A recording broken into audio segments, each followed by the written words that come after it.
Hi, I'm Pete Marchetto. I'm the research engineer and instrumentation scientist with FieldKit.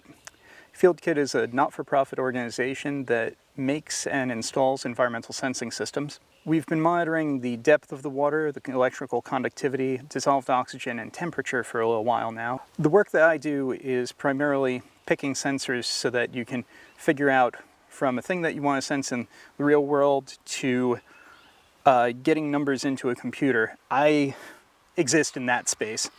FieldKit as a data logger solution allows us to grab those numbers from out in the wild, bring them into a computer, and take a look at the correlations between different things due to environmental and biological systems.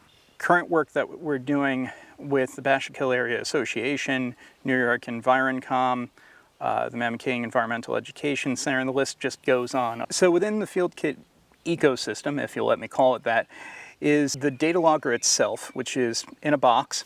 And the data logger is usually solar powered with an onboard battery.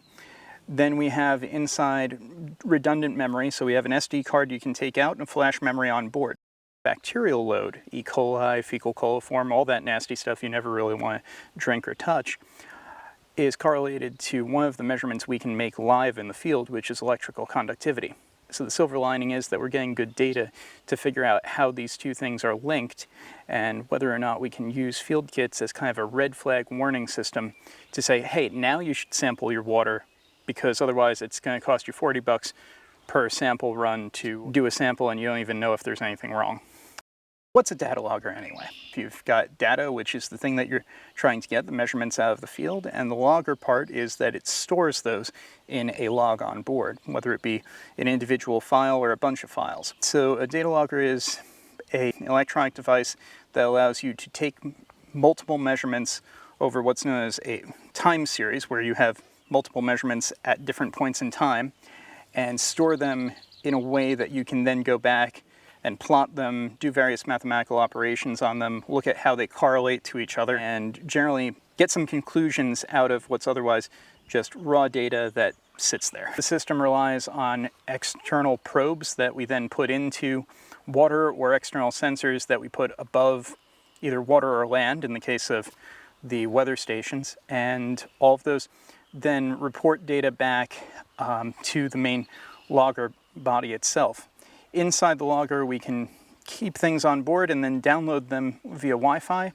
And we also have the capability, in some cases, of speaking back via an automatic connection via either Wi-Fi or LoRa, which is long-range radio modems.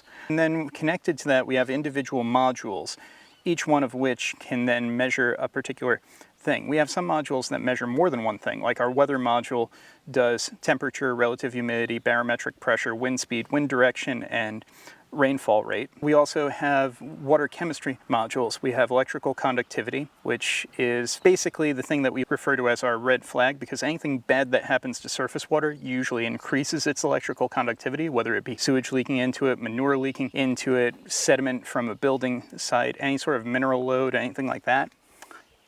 Then we also have dissolved oxygen, without which you will not have fish or pretty much most any other life in the water column, and also temperature. And finally pH, which is acidity or basicness of the water, chemical presence of hydrogen ions. Then we also have depth or distance, which allows us to measure stage height for a stream or a lake or any body of water, but it also allows us to measure height of like snow drifts or a snowbank if we want to.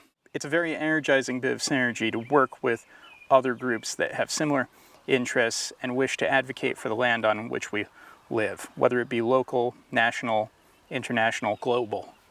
And that's what we're trying to do. We're trying to create those communities of interested individuals who can help one another to help the land that we live on.